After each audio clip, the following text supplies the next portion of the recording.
your business.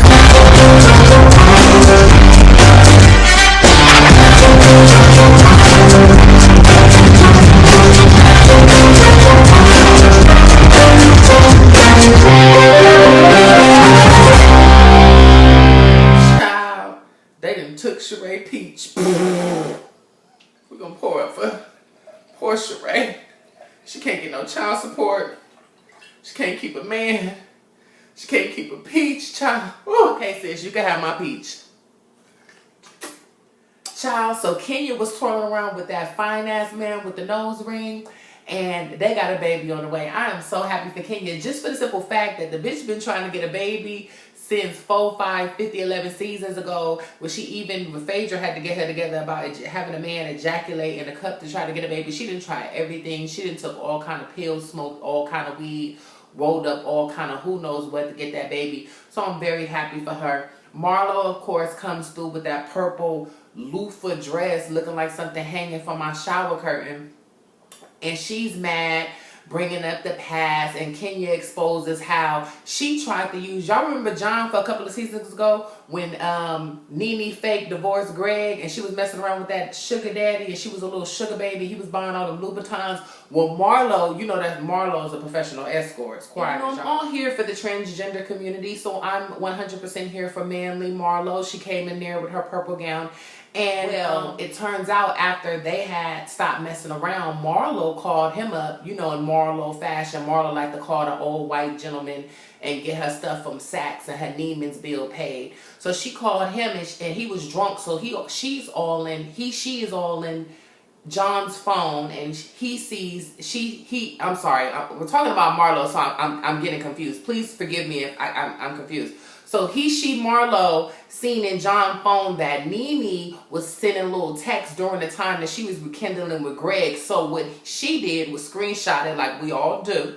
And she sent it over to her phone and told Nene, you know, I'm going to let Greg know. And she ended up getting $20,000 over it. And she's up there talking about, well, what's $20,000 to me, girl? A lot. Girl, that dress need about $20,000 less of material on it. Okay? Child, then they get on Candy, or as I like to call her, Canny, as Mama Joyce called her, Canny. So she's still reflecting on everything that happened last season with Portia, and Portia's up there basically like, you know, Portia, I already apologized 2 months ago, so I don't see why I should apologize today. And you know, Candy, that voice get to trembling, her voice box get to having seizures. No, you ain't even got to worry about it. You ain't even got to see. Of course I wasn't happy with Mama Joyce. This season, Mama Joyce had to sit down with Portia, even after all that stuff that Portia did to Candy last season about the rape, drugs, and all those allegations, which could have ruined Candy's brand. Candy has a big empire, honey. So that could have ruined it. So for your mama to do that was kind of fucked up. Then Lamisha from Pennsylvania asked, well, why would Candy not have a problem with Mama Joyce and the things that she said about Todd, saying Candy took lemons and made lemonade, when it was Todd who put together the restaurant that features Mama Joyce's face on it. And you know, Candy, ain't nobody talking about my mama. So then we have Shaniqua from Brooklyn. Shout out to Shaniqua out there in Brooklyn. That sounds like a bitch from Brooklyn.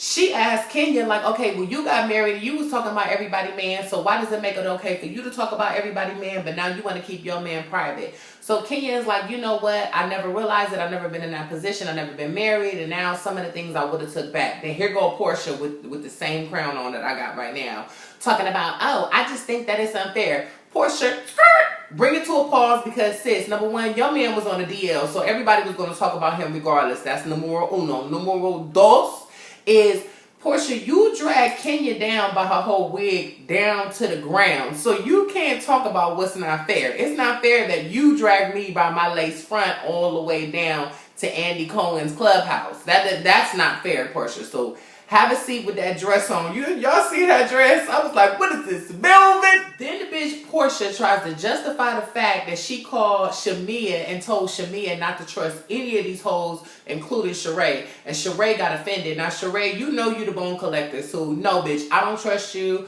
My mama shouldn't trust you. Jesus shouldn't trust you. The disciples shouldn't trust you. Mother Teresa shouldn't trust you. Mahatma Gandhi shouldn't trust your ass.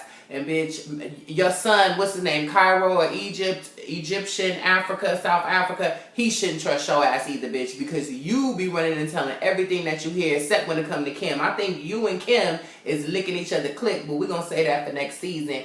Then Portia tries to justify it by saying, oh, well, of course I'm not going to have loyalty to you, Sheree, because you was all at my house calling me a cheap bitch. But Portia, you was the one that left your IKEA's price tag on the cutlery at the dinner table. You know you're supposed to take that off or white it out or something, sis. Then you talking about, oh, don't get nothing on this wood because it's going back. So, of course, you know Sheree, she does that. She did that when she went to Kenya house, all that. Ooh, y'all remember? So, of course, Sheree's going to do that. So, the thing is, Portia, if you apologize, just apologize and leave it at that. I think the problem people will have with you, Portia, is you have a backhanded apology. You apologize and get on a reunion because you feeling you like you're in front of these cameras and you're defensive, but it's like you apologize. So, it's like, did you really mean an apology, or did you do it because you didn't want to get red during the season and you tried to get people on your side? So you played for the cameras while we were rolling, but at the reunion, then you act like you ain't give a fuck. So that's why bitches come at you at the reunion crazy, Portia,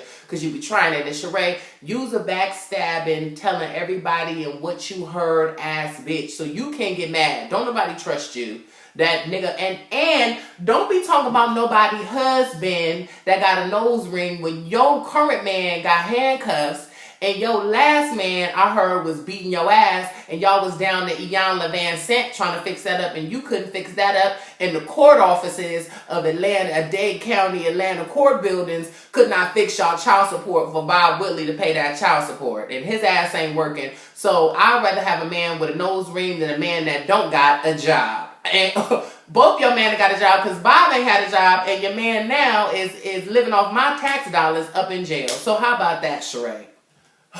Did Sheree get to crying about how nobody is ever loyal to her but Kim? No, bitch. Kim is loyal to herself. You was kissing Kim ass because you felt like Kim is a top veteran on the show. She's one of the people that everyone knows. Kim, she's very popular. She's a white woman. So you felt like, I'm finna kiss her ass to keep my peach. But bitch, they took that shit away from your ass so motherfucking fast, and then not giving it to Marlo manly ass. That was pretty much it. Didn't really nothing happen on the first part, but usually it don't. I don't even know why they even have the first part, because it's usually dumb boring. I hope this one isn't 4 episodes like it was last season. I think it's only 3 this time. So hopefully it heats up during the second one. I know they're probably not going to bring Kim out into the third one. The next one, they'll probably bring out Eva, the top model diva. And then on the third one, they'll bring out Kim. Now, Kim and Nene and Kim and Candy's back and forth, I'm all here for it. I loved how Nene told this bitch, you didn't have a stroke, bitch.